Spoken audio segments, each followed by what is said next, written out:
हर क़िस्म जी तारीफ़ अल्लाह रब्बुल आलमीन जे हक़ में, जंहिंजी ज़ात हक़दार है तो उनजी वाखाण वॾाई बयान करे में अचे। दुरूद अने सलाम मिली रसूल मथे, नबी मथे, पैगम्बर मथे, ख़ुसूसन आख़िरी नबी मुहम्मद अरबी सल्लल्लाहु अलैहि व आलिहि वसल्लम मथे। अल्लाह जो केॾो एहसान ऐं फज़ल चवाजे त उन पांखे पंहिंजी ज़िंदगी में हिकिड़ो अहिड़ो मौक़ो ॾिने जंहिं मौक़े जो फ़ाइदो पाण हासिल कयूं ऐं आख़िरत में नेकीअ जो वॾो ज़ख़ीरो पाण तयारु कयूं। अल्लाह अहिड़ो मौक़ो ॾेई ॾिने जंहिं मौक़े जो पंहिंजे फ़ाइदो हासिल कयो त पंहिंजा गुनाह मेटिजी वेंदा, पंहिंजा गुनाह मड़े धुची वेंदा। अल्लाह अहिड़ो पांखे मौक़ो ॾिने, इन मौक़े जो पांखे नफ़ो जे थियो, पाण कोशिशि कई त आख़िरत में जन्नत जा पक्का अने सचा हक़दार बनंदासूं। पर होशियार ऐं ख़बरदार, ई ॾींहं घणिया ॾींहं हथा जे निकिरी विया अने पाण खे कीअं लाभ न जुड़ियो त पाण खां वधारे ॿियो केरु खसारे वारो न हूंदो। हिन ॾींहं में जेकॾहिं रोज़े जी इबादत पाण खे नसीब न थी त पाण खां वधारे बदनसीब को ज़मीन मथे आहे ज न। राति वारी इबादत जेकॾहिं पाण इन इबादत लाइ टाइम ऐं क़ुर्बानी न ॾिनी त ईअं सम्झो जे कंहिं पण भलाई जे कम में पाण पाछड़ रहंदासूं। क़ुरान मजीद जी तिलावत हमेशह कई खपे, पर जेकॾहिं हिन महीने में जंहिंमें क़ुरान नाज़िल थियो इन में क़ुरान जी तिलावत पर नसीब न थी त वॾीअ मां वॾी महरूमी पंहिंजी झोलीअ में जाए।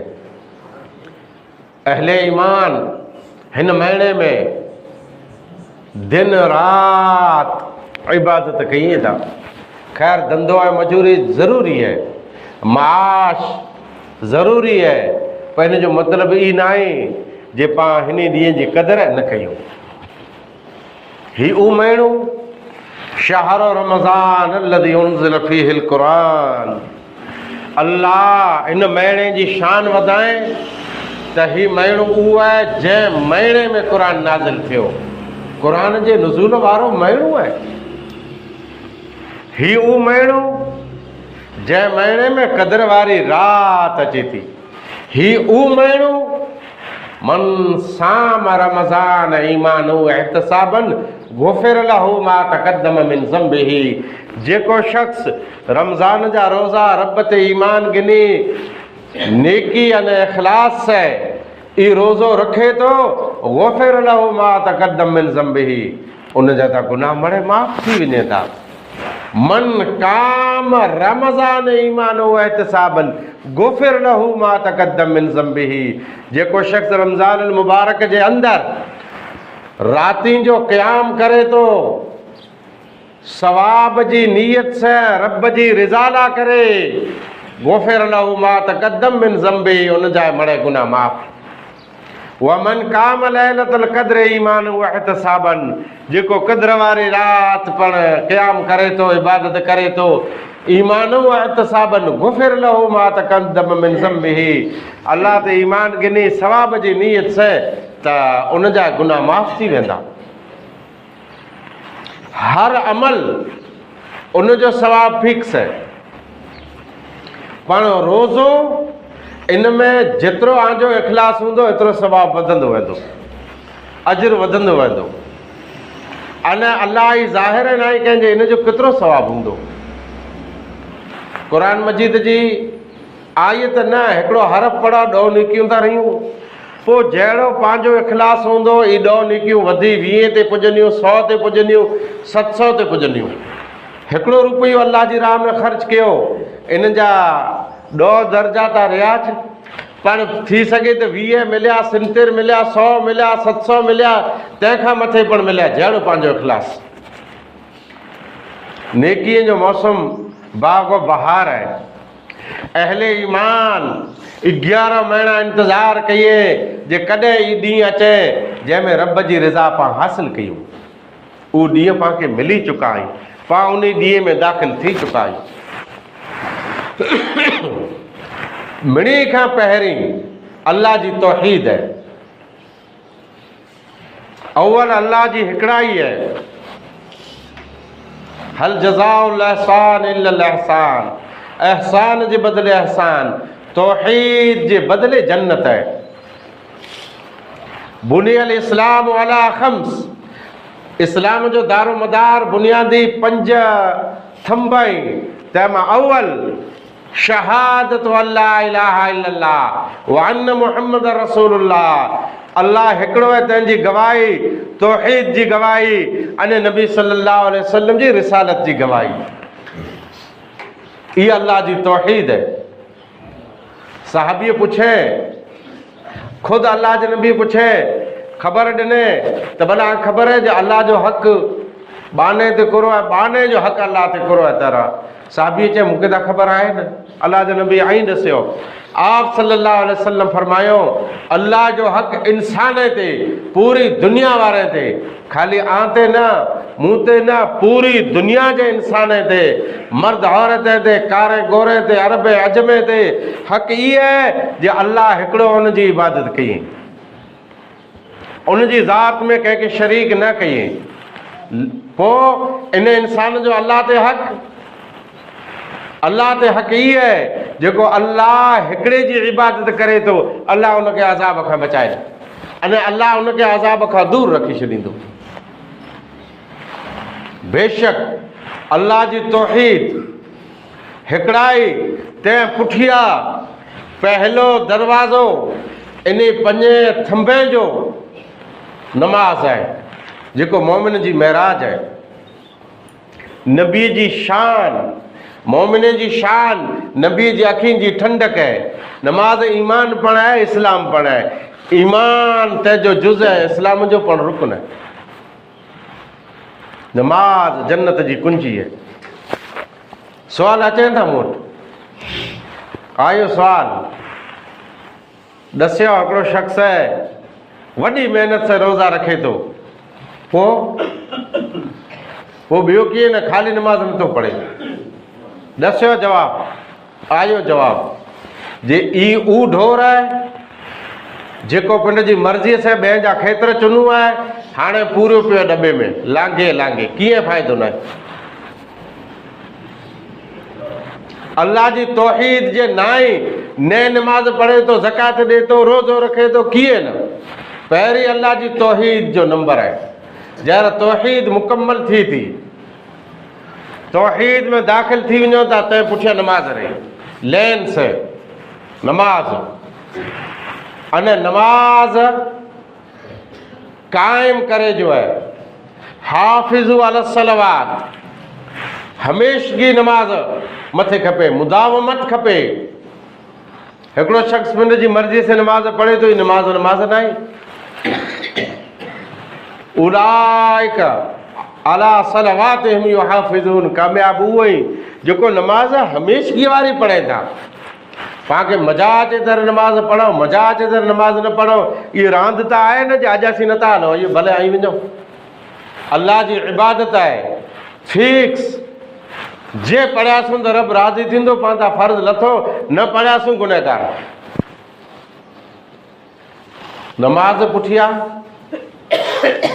पोइ अचे थो मुंदो रोज़े जो, अने रोज़ो ई मुसाफ़िर ते त फ़र्ज़ न आहे, मुसाफ़िर भले पोइ रखी लाहे। काइमी बीमार रहियो, इन ते फ़र्ज़ न आहे, जे इन वटां जलाजे त ठीकु आहे, न का ॾेई ॾियादियो, फिदियो ॾेई ॾे। हिकिड़े मिसकीन जी रोज़ जी ख़ुराक, इन तां फ़र्ज़ लही वियो, नियत आहे त हिनखे दर्जो मिली वेंदो। औरतूं ज़रूरत प्रमाणे ई रोज़ो कज़ा कई, पुठियां रखे, माफ़ न आहे। ईज़ी है न, आसान है इस्लाम। रखण वारा नंढा ॿार रखे पिया, ऐं जंहिंखे ना आहे रखणो अठो कठो, कीअं तकलीफ़ न आहे, चए मूं वटां रोज़ो नथो जलाजे। हिकिड़ा इंसान मामूली चीज़ जे वेगे सिर्फ़ु दोज़ख में वेंदा रहंदा। हिकिड़े ॾींहं जो रोज़ो न रखे पोइ जेकॾहिं इन जी वॾी उमिरि थी वञे, इनखे अहिड़ो थी जे सारी उमिरि आउं रोज़ा रखां, पर हिकिड़ो जेको सवाबु हिन जे हथां निकिरी वियो नी, सवाबु पाऊं नथो अचे। नंबर वाइज़ छेलो नंबर आहे हज जो। हज मिणी ते फ़र्ज़ु आहे न। जंहिं वटि रक़म एतिरी हुए जे कर्ज़ा मड़े ॾेई लाथे, ॿियूं ज़रूरतूं मड़े पूरियूं थी वियूं, सफ़र करे जी ताक़त पण आहे, माल मिल्कत ख़ासो आहे हिन वटि, सफ़र करे सघे थो, बैतुल्लाह जो मड़ नूल भरे सघे थो, त इहा हज करे। पर हाणे अमोक अहिड़ा इंसान आहिनि जंहिं मथे हज फ़र्ज़ु आहे। थंभला जंहिंखे जुड़िया आहिनि ऐं वॾा जंहिंजा उद्योग आहिनि जे हिसाब कयूं त हिकिड़ो न कई जिया जे ख़ाली पछम मां हाजीअ जा भरिजी सघे, पर नसाए वेठा आहियूं। पोइ जिजो चऊं त मीअं जा उमिरो त करे आहियूं, ईअं से उमिरो करे से हज जी फ़र्ज़ियत नथी लहे। ॿिया पण जाम उद्योग करिया। कई अहिड़ा इंसान आहिनि 30-40 वरे थी विया आहिनि त हज फ़र्ज़ु आहे, अञा न आई विया। वाट नारे वेठा आहिनि जे हज करे अचींदासीं न, पोइ उबता जे धंधा कया त माण्हू खिलंदा, चवंदा तव्हांखे वीचार नथो थिए तूं काबतुल्ला मां अचां पियो। इंसान जी तमन्ना उबती नीयत। ख़ैर, रोज़े अने हज सवा। हज त पांचमूं रहियो, मिणी ते न आई, पर हिकिड़ो अञा मुंदो अचींदो ज़कात जो। ज़कात जो मुंदो अचींदो अने बहु गहरो आहे। तौहीद आहे त इंसान पिंडल आहे। तौहीद जे अपनाए थो त फ़ाइदो कंहिंखे, पिंड खे आहे न, सामले खे कोन आहे। जंहिंमें तौहीद आहे, तौहीद जे ज़रिए पिंड खे लाभ आहे। जेको निमाज़ पढ़े थो लाभ पिंड खे आहे, रोज़ो रखे लाभ पिंड खे आहे, हज करे तो लाभ पिंड खे आहे, रब जी रिज़ा आहे। पर ज़कात इन मिणी खां अॻु आहे। पिंड खे लाभ है, सामे लाभ है, रब जी रिज़ा है। तौहीद में लाभ पिंड खे न, अल्लाह जी खुशनुदी। नमाज में अल्लाह पण राज़ी अने बंदे पिंड खे फ़ाइदो। रोज़े में साॻे ई है, पिंड खे फ़ाइदो, रब राज़ी। हज में ई फ़ाइदो, पिंड खे लाभ थियो, अल्लाह जी खुशनुदी। ज़कात इन मिणी मुंदे में आगड़ है। तौहीद पुठिया। सामले वारे जो लाभ है, पिंड खे लाभ, सवाब मिलियो, अल्लाह राज़ी थियो। सिर्फ़ ॿ मुंदा न, टियों मुंदो भेरो ज़कात जो ई पण आहे। कहिड़ो आहे? ज़कात जो टियों मुंदो ई आहे त बानो राज़ी थिए थो अने बाने खे सवाब पण मिले थो। सवाब ऐं ॾियो त न सवाब, आंखे सवाब मिले उनजी दुआ से, उनजो हक़ आं अदा कयां। जितरी ज़कात रही, टोटल ज़कात ई हक़ ॿिए जो आहे। जे पाण अदा कई ज़कात त सामने वारे खे, हक़दार खे उनजो हक़ ॾिनो। अदा न कई त उनजो हक़ पाण मारियो। अच्छा, ॾिनी न, इस्लाम ॾसे ईअं न ज़कात ॾिनी, ज़कात अदा कई, पर इस्लाम जीअं ॾसे ईअं अदा ना ई कई, हुनजो हक़ मारियो, सुन्नत जे ख़िलाफ़ हलियासीं, गुनहगार थियासीं। इस्लाम पाण जी मर्ज़ी न आहे, इस्लाम अल्लाह जी मर्ज़ी आहे। पाण जीअं वणे ईअं पाण हलो, इहो इस्लाम न। अल्लाह चए ईअं हलो, इहो इस्लाम रहियो। ज़कात जे बारे में अल्लाह साफ़ फरमाए, फरीज़त मिन अल्लाह। 8 मुंदा ॾसे न फरमाए त इहा अल्लाह ताला जी तरफ़ां फ़र्ज़ु आहे, ईअं ॾियणु फ़र्ज़ु आहे। ज़कात फ़र्ज़ु आहे, हिन में कीअं शक न आहे। इनकार जो को मुंदो जो नथो अचे, माण्हू ॾिए था। कुरे में ज़कात आहे। खेतीबाड़ी जी ज़कात खे उशर चए में अचे थो। उशर खेतीबाड़ी जी ज़कात उशर जे डायरेक्ट बरसात ते खेती तैयार थी त लख मां 2000। सिंचाई पा कई पानी पीआरियो दुरिया कियारा पारा हलो इन में राहत लख मां 5000 भई। इंसाफ़ केतिरो आहे? अल्लाह इंसान जी ज़रूरत केतिरी ॾिठे तंहिंजो ख़्यालु कयो रब। उशर ज़कात जाए ज़कात जो कानून लागू थींदो। मवेशीअ ते ज़कात आहे, मवेशी एतिरे पालतू जानवर। 5 उठ ज़कात फ़र्ज़ थी वई, पर उठ न ख़ाली बकरी। 5 उठ में ज़कात में बकरी ॾेवा बि। पोइ मथे जे कंहिं वटि माल हुए न मूंखे पुछंदा तव्हांखे वर्द ॾेई ॾींदुसि। गोई 30 ज़कात। सेह आंवारी वॾी मतारी न बल्कि निंडड़ो ढोर ॾिना ला काफ़ी आहे, ज़कात थी वई। पर जेतिरो ई वधारे ॾींदा एतिरो आला बहितर। मई गोई मथे कयास 30 मई जी ज़कात ॾियो। हिकिड़ो नग ॾिना ज़कात अदा थी वई। बकरियूं 40 वटा स्टार्ट हिकिड़ी वञी 120 सुधी हिकिड़ी बकरी रिड ईअं सेम ज़कात। पोइ अगलो मुंदो अचे थो सोन चांदीअ जो। सोन चांदी सोन लॻभॻि त अमुक माण्हुनि जे घर में हूंदो आहे। अहिड़ा साहूकार आहिनि ही पाण वञूं था बाज़ारि में दुकान भरिया पिया आहिनि, माण्हू गिने था। सोन आहे पर 85 ग्राम जे सोन कंहिं वटि पियो आहे त ज़कात आहे। ऐं हिसाबु कयो 85 ग्राम जा केतिरा आना थी वेंदा। पर चांदीअ में पाण हाणे पकड़जूं था 100 घर में 5 घर समय जा मुश्किल निकिरंदा। हला छू तव्हांखे 5 ॿिया 10 100 मां 90 घर ते ज़कात चांदीअ जी लागू थी वेंदी। पाण निकिरी कीन सघंदासीं। कीअं? कंहिं पण घर में 500 छन्नू एतिरे लमसम 600 ग्राम चांदी आहे, ज़कात लागू थी वई। हर वरे गीड़ो भाव न हले तो ई भाव। पांजरा चांदी गीड़ी हूंदी तैर त थी सके त 5-7 हज़ार किले जा हुआ, पर हींअर जुनी जा 1.5 लख रुपया किले जा आहिनि। इहो पोज़ीशन आहे। पर चांदी अलॻि अलॻि आहे, अलॻि अलॻि दाॻीना आहे। कंहिंजी चांदी इन हल्की इन हल्की इन हल्की। हाणे मुंदो अञा हिकिड़ो रहियो। ऐं ईअं नथो चवां मुस्लमान ज़कात नथा कढनि। मुस्लमान ज़कात में तमामु क़ीमती ने भलो कमु कनि था।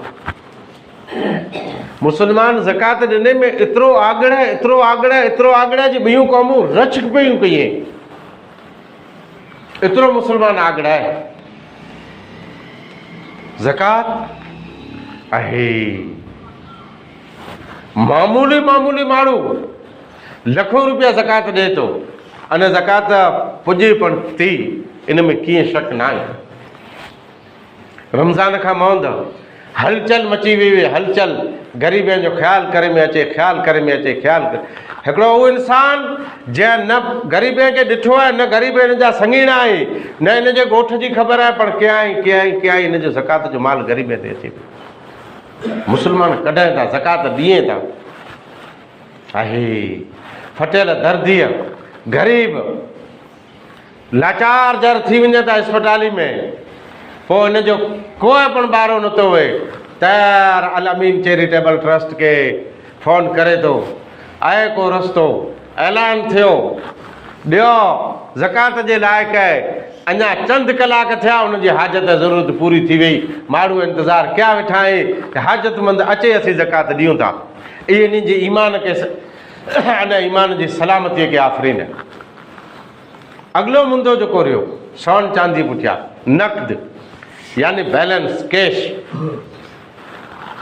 खेती जी ज़कात जिन ॾींहुं थ्रेसर आयो, हाणे करो आउं जो उपलर चवंदुसि त मुंहिंजो हीउ रिकॉर्ड चौफेर सॼी कच्छ में वञे थो। उपलर एतिरे थ्रेसर आयो, ॻूणियूं भराणियूं ज़कात थी वई, पोइ भले ऐं हैर खणी वञो पोइ खणी वञो, उन टाणे ज़कात ॾेई ॾियो। तंहिंजो प्रूफ क़ुरान, वातू हक़ हू यौम हसादिही, कटाईअ वारे ॾींहुं ॾेई ॾियो। कटाई एतिरे जिन ॾींहुं हाणे तयारु कया अनाज उन टाणे, पर इन ज़मीन मथे ज़कात न आहे, इन जी पैदावार मथे थिए। मुंदो आयो माल जो निसाब जे लाइक़ु आहे त हर 12 महीने ॾियणी पवंदो। हर 12 महीने पुआर खे पोइ, गुआर खे गों वग़ैरह वग़ैरह जहिड़ो माल आहे 12 महीने सुधी ज़कात। ज़कात जो मक़सदु अल्लाह जी रिज़ा ने जेको ॿियो माल रहियो ई पाक साफ़ थी वञे, अने साम्हूं जेको ग़रीब रहियो उन जो मुंदो पूरो थिए, ज़रूरत पूरी थिए। सोन चांदी ईअं जाए 12 महीने ते ज़कात ॾियणी आहे। इन लाइ करे रमज़ान शर्त न आहे, 12 महीना शर्त आहे। आयो बैलेंस, ऐं अल्लाह जा बाना जाम आहिनि दुनिया में, आई जंहिं वटि जाम माल पियो हिन ॾींहं तां। बैलेंस एतिरो पहिरीं त चऊं जे एतिरो खपे जे 85 ग्राम पां सोन गिनी सघूं, अने इन मथे 12 महीना गुज़री विया हुआ, ज़कात लागू थी वई। पर अमुक अहले इल्म चयो कम से कम एतिरो खपे जे चांदी पां गिनी सघूं, 600 खनि ग्राम। एतिरो पैसो पियो आहे, 12 महीना गुज़री विया, इन मथे ज़कात लागू थी वई हर 12 महीने। पर इहे अचे पिया वञे पिया, पैसा अचे पिया वञे पिया, त हिन मथे ज़कात जो कीअं कानून लागू कीअं थींदो। एतिरा ई पिया में हिसाब करे, बाक़ी ॿिया पैसा जेतिरो टर्न ओवर थिए पियो उन मथे न, जेतिरा 12 महीना मूं वटि हेतिरा पैसा पिया हुआ, उन मां घटी विया त ज़कात उछी, अने उतरा जेतो अॼु वटि आहे 12 महीना। मिसाल तरीक़े हिकिड़ो शख़्स इन वटि अॼु थी 12 महीना पहिरीं सपोज़ 2 लख पियल हुआ, पोइ उन मां वापराए ख़ाली 3 छॾे त इन 3 मथे जाए। 12 महीना पहिरीं 2 लख रुपया इन वटि पिया हुआ, अने 12 महीने पुठियां वधिया 2 जा 20 थी विया। इन जी ज़कात जेको 12 महीना मोंदलो हिसाब उहो हलंदो। हौल शर्त इन मथां 12 महीना गुज़री वञे, पुठियां जेको ॿिया आया तंहिं मथां 12 न ई गुज़रिया, हाणे आई लिखी छॾियो चौपड़े में नेक्स्ट अॻिले वारे में कढिजा। ही ज़कात था थी या ॾियूं कंहिंखे? ही पर वॾो मुंदो आहे न। पहलो मुंदो सूरा तौबा आयत नंबर 60, 8 मुंदा 8 जॻहि ते इहे ज़कात जे ॾिनी त ज़कात आहे। ज़कात न का ज़कात पावरी अघ ई न। मूं पुछियो हिकिड़े खे हिते पंहिंजे हिन एरिए में केतिरियूं गऊं 12 महीने में असीं 11 गऊं ॾियूं था। पोइ मुंहिंजो कर हिसाब केॾा ॾिने तयार, पोइ हथ जा इशारा हीअं कया, चयो हुनखे ॾिनी, चयो हुनखे ॾिनी, मुंहिंजो हिकिड़ी न आहियां जी अघ मणे ठहियल ॾिना आहियां, त मूंखे साम्हूं नारायण मुंहिंजो कौॾा न कटिजे, त ग़लति कया, नबी जी सुन्नत जे ख़िलाफ़ु ॾिने। ईअं ज़कात न ॾिवाइजे। पहिरीं फ़क़ीर, ॿियो मिस्कीन, पोइ नंबर अचे थो इन्नमा सदक़ातु लिल फ़ुक़राए वल मसाकिन वल आमिलीन अलैहा। इस्लाम अहिड़ो ज़बरदस्त निज़ाम क़ाइमु कयईं जे ज़कात इकठा करे वारो इदारो खपे। इहे इदारे वारा पिंड जो पघार हिन मां हलाए सघनि था।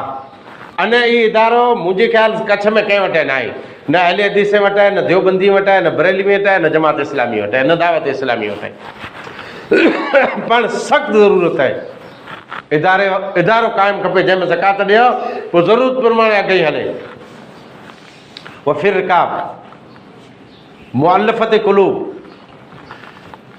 दिलि जोड़ियल आहे। इस्लाम में जेको शख़्स आयो या इस्लाम खे ओॾो आहे उनखे ई ज़कात ॾियो, उनजो दिलि मज़बूत थिए। अलाह जे नबी हिकिड़े गज़वे में हुनैन जे मौक़े ते गैर मुस्लिम खे 100 उठ ॾिने विया। इहे इस्लाम जी केॾी कुशादगी आहे, इहे रहमदिली ॾिसी करे उहे माण्हू इस्लाम में अची विया जे इस्लाम तां केतिरो ख़्यालु रखे थो ॿियनि जो। अने केतिरो इस्लाम शान वारो आहे, दया करे थो, भलाई करे थो। गुलाम खे आज़ादु कराइला। अॼु गुलाम जे नाहे त कई मुस्लमान जेल में पिया आहिनि, कैदी रहिया।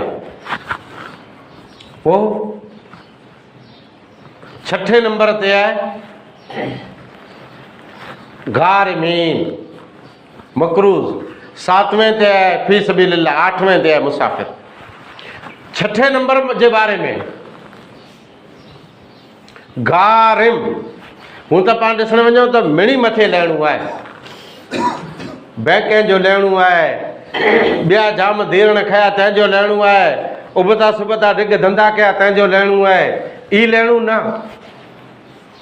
कई अहिड़ा इंसान आहिनि जनाज़े जे टाणे मौलाना ऐलान करे थो जे भई हिन जो कर्ज़ो त पुत्र असीं भरे ॾींदासूं, पोइ जवाबु ही ॾेई छॾींदा, नथा भरी।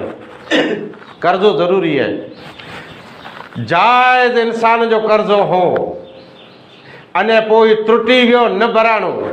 ईअं न जे अहिड़ा कर्ज़ो खणी ने मकान ठाराए, भरण टाइल्सूं लॻाए, मुंहिंजे एसियूं लॻाए ने पोइ चयां त्रुटी हुई या ॾियो, ग़लति। जाइज़ जंहिंखे चवाइजे, हाणे हिन जी वॾी तफ़सील आहे। जाइज़ कर्ज़ो हिन मथे, हाणे कोई रस्तो न आहे ज़कात जे माल मां हिन जो कर्ज़ो भरे में अचे। ॿियो रोज़ो आहे 2026 रमज़ान मुबारक जे महीने में जमात अहले हदीस जे अमीर जी सहमतीअ से कच्छ भर जे मुसलमान के साम्हूं ये ऐलान है, अपील है, गुजारिश है, विनती है त 5 अहिड़ा इंसान तंहिंजो नाम अची चुको है, कर्ज़ में ॿुॾल आहिनि। इन मां 2 अहिड़ा पण आहिनि जे अॼु वटा 2 3 वरे पहिरीं गुहार लॻाई जे असांजी मदद कयो, असांजी मदद कयो, कोई न। अचा पिंड जी ज़कात मां उन्हीं जो पण हिस्सो कॾहिं में अचे, उन्हीं जो पण भार लाथे में अचे, वरन सामलो जे माफ़ न कंदो त क़बर में ई टंगियो पियो हूंदो। ई टंगियो पियो हूंदो। क़यामत वारे ॾींहुं जवाबदही ज़कात वारनि जी आहे जे केतिरो पिंड जो माल ज़कात जो हुनजो हक़ हुनखे अदा कयां। 5 ॼणनि जी अपील थोरे टाइम में कच्छ भर जे ग्रुप में अचींदी। हज़रात, अल्लाह जीअं चए ईअं जे ज़कात ॾिनी त ई ज़कात आहे।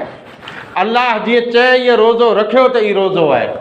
रोज़ो रखी न पोइ पाण सॼो ॾींहुं मश्किरियूं पिया कयूं, मोबाइल पिया नारियूं, कलाम पिया नारियूं, ठिठोड़ा पिया नारियूं, ई रोज़ो की पण लाभ पाके की न ॾिराईंदो। पाबंदी खपे, ज़बान जी पाबंदी, अख जी पाबंदी, अने दिल जी पाबंदी, त ई रोज़ो रोज़ो आहे। वाख़िर दवाना अल्हम्दुलिल्लाहि रब्बिल आलमीन।